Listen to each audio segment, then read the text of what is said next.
नमस्कार दोस्तों, गरीब किसान की दुख और दर्द भरी कहानी। दोस्तों, उम्मीद करता हूँ कहानी आप लोग को अच्छी लगेगी। अगर अच्छी लगे तो लाइक करिएगा, चैनल को पहली बार अगर सब्सक्राइब करिएगा, अपने दोस्तों तक शेयर करिएगा और कमेंट में ज़रूर बताइएगा कहानी आपको कैसी लगी। तो चलिए शुरू करते हैं आज की यह किसान की कहानी। दोस्तों, आजकल किसान जंगली भुंड से काफ़ी परेशान हो हैं, जो कि खेत में खड़ी फसल को काफ़ी नुकसान कर रहे हैं। तो जानते हैं एक किसान की कहानी। जून का महीना था। चिलचिलाती धूप में रामलाल अपने मन में बड़बड़ाता हुआ जा रहा था। धूप इतनी तेज थी कि जमीन भी आग सी तप रही थी। रामलाल के पैर में चप्पल भी नहीं थी। वे नंगे पैर लंबे लंबे पगों से आगे बढ़ता जा रहा था। उसको अपनी नहीं बल्कि अपने खेतों की बहुत ज़्यादा फिक्र थी।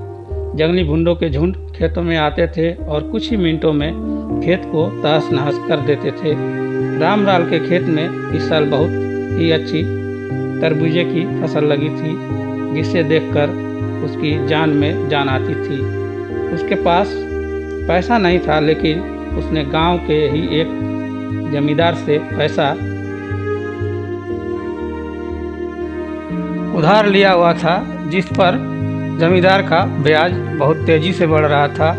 रामलाल मन ही मन में सोच रहा था, इस बार तरबूजे बेचकर जमींदार का सारा कर्ज चुकाऊंगा और उसके बाद अपनी बीवी के लिए एक अच्छी सी साड़ी और अपने लिए एक कुर्ता खरीद लूँगा। बच्चों के पास भी कपड़े नहीं हैं, उन्हें भी कुछ न कुछ देना पड़ेगा। आगे सर्दी भी आने वाली है, जिसके लिए रजाई और कंबल भी लेना पड़ेगा। वह यही सब अपने मन में बड़बड़ाते हुए खेतों की तरफ जा रहा था। उसे अपनी पैरों की फिक्र नहीं थी। आम आदमी तो ऐसी गर्मी में नंगे पैर नहीं चल पाता, लेकिन रामलाल अपने मन में सपने देखता हुआ अपने खेतों की ओर बढ़ता जा रहा था। खेत के पास पहुंचते ही रामलाल गदगद हो गया। खेत में बहुत अच्छे तरबूजे की फसल थी। वह हर समय खेत में ही आते जाते रहता था, क्योंकि अगर धोखे से भी भूंड आ गया तो उसका पूरा खेत कुछ ही समय में ख़त्म हो जाएगा और उसके सपने मिट्टी में मिल जाएंगे। इसलिए रामलाल दिन में और रात में पूरा समय खेत में ही गुजारता था। रामलाल की पत्नी भी फूली नहीं समा रही थी, क्योंकि 10 साल बाद उनके खेतों में इतनी अच्छी फसल लगी हुई थी, लेकिन गर्मी बहुत ज़्यादा था। जमींदार अक्सर आके रामलाल को धमकी देते रहता था, फसल काट दो और मेरी पाई चुका दो, नहीं तो तुम्हारे लिए अच्छा नहीं होगा। रामलाल ने हाथ जोड़कर कहा, इस साल खेत में फसल अच्छी लगी है साहब, मैं आपका एक एक पैसा चुका दूंगा। तरबूजे की फसल लगभग तैयार थी। जितनी खुशी आज रामलाल को हो रही थी, उसका अंदाज़ा लगाना आज मुश्किल था।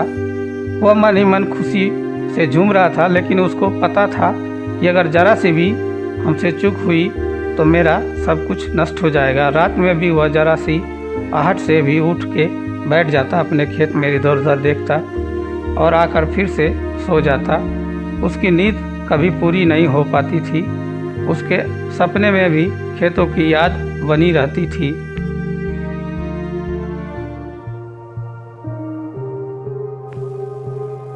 तीन दिन बाद अब तरबूजे की फसल को कटाई करके शहर भेजने वाला था। रामलाल और उसकी पत्नी बहुत खुश थे। उन्हें पता था कि अब हमारा भी अच्छा समय शुरू होने वाला था। हम सब भी अच्छे कपड़े पहनेंगे, हमारे पास भी रजाई और गुदगुदे गद्दे होंगे, ताकि सर्दी में पूरी रात ठिठुर कर ना गुजारनी पड़े। रामलाल और उसकी पत्नी ने हजारों सपने अपने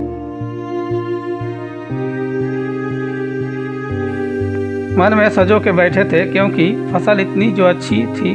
रामलाल की फसल देखकर पड़ोसियों को भी जलन हो रही थी। रामलाल ने अपने पूरे खून पसीना लगाकर फसल तैयार की थी।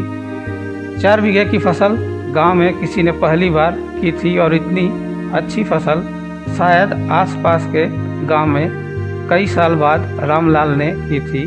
खेत में तरबूजे चमक रहे थे। इस साल तरबूजे की कीमत भी बहुत अच्छा था, इसलिए रामलाल सोच रहा था कि उसका सारा कर्जा चुकता हो जाएगा और बहुत सारे रुपए भी बच जाएंगे। अगले दिन रामलाल सुबह जगा और हालांकि रात वह सो नहीं पाया था, रात भर जानवरों को भगाता रहा, मगर सुबह जब उसने अपनी फसल को देखा तो एकदम से उसकी खुशी से उसका चेहरा एकदम लाल हो गया। उसकी पत्नी खाने को लेके खेत में आई और रामलाल को खाना खिलाया और उसके बाद रामलाल आराम करने लगा। रामलाल की पत्नी खाना देकर चली गई।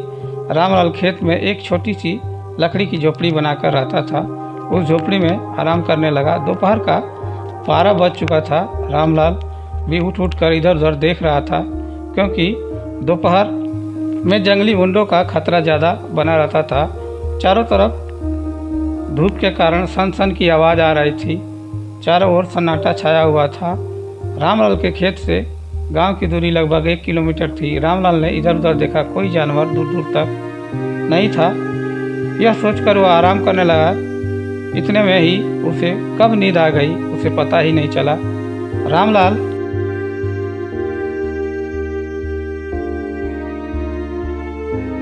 रामलाल को नींद आते ही एक भुंड का बड़ा झुंड आया और उसके खेत में टूट पड़ा। रामलाल इतना थका हुआ था कि वह बहुत ही गहरे नींद में सो गया। उसे कुछ पता ही नहीं चला और भुंड ने उसके खेत को कुछ ही मिनटों में पूरी तरह से तहस नहस कर दिया। सारे तरबूजे और पौधे पूरी तरह नष्ट कर दिया। रामलाल नींद में सपने देख रहा था। भुंड ने पूरा का पूरा खेत साफ कर दिया था। दोपहर को 3 बजे के आसपास रामलाल की पत्नी खेत में आई। तब खेत में उस समय सिर्फ 2 ही भुंड घूम रहे थे। बाकी खेत पूरी तरह से साफ हो गया था। उसमें एक भी तरबूज नहीं बचा था। रामलाल की पत्नी दौड़ती हुई गई जहां रामलाल सोया हुआ था। उसने रामलाल को जगाया और जब रामलाल उठकर अपने खेत की तरफ देखा तो उसके चेहरे का पूरा रंग ही उड़ गया। वह वहीं पर अपना माथा पटकने लगा। उसके सारे सपने थोड़ी ही देर में चकनाचूर हो गए। अब वह सोच रहा था, जमींदार का कर्ज कैसे चुकाऊंगा। रामलाल की पत्नी बेहोश होकर वहीं पर गिर गई। रामलाल को भी होश नहीं था। उनको भारी आघात लगा हुआ था। वह बहुत बड़ा आदमी बनने का सपना नहीं देख रहा था। वह सिर्फ अपना घर सुधारने के बारे में सोच रहा था, लेकिन अब उसके सारे सपने पूरी तरह से टूट गए थे। रामलाल और उसकी पत्नी की आंखें खेत को देखकर पत्थर सी हो गई थी। खेत में चल रहे 2 भुंड भी अब जा रहे थे। शायद उनका भी पेट भर गया था। खेत में ऐसा कुछ भी नहीं बचा था कि उसे जानवर भी खा सके। रामलाल ने आसमान की तरफ देखा और फिर वहीं गिरकर बेहोश हो गया। दोस्तों, यह कहानी यहीं समाप्त होती है। दोस्तों, आप सभी लोगों को पता चल ही गया होगा कि किसान कितना कष्ट झेल कर हम सब के लिए खाने का सामान उगाते हैं और फिर भी उनको उनके हक के पैसे या मजदूरी नहीं मिल पाता है, उसके सपने टूट जाता है। तो दोस्तों, यह कहानी अच्छी लगी हो तो लाइक ज़रूर करें और अपने दोस्तों तक शेयर करें। हमारे चैनल पर पहली बार हैं तो सब्सक्राइब करें। तो दोस्तों, फिर मिलेंगे ऐसे ही कहानी पर। तब तक के लिए नमस्कार, धन्यवाद, जय हिंद।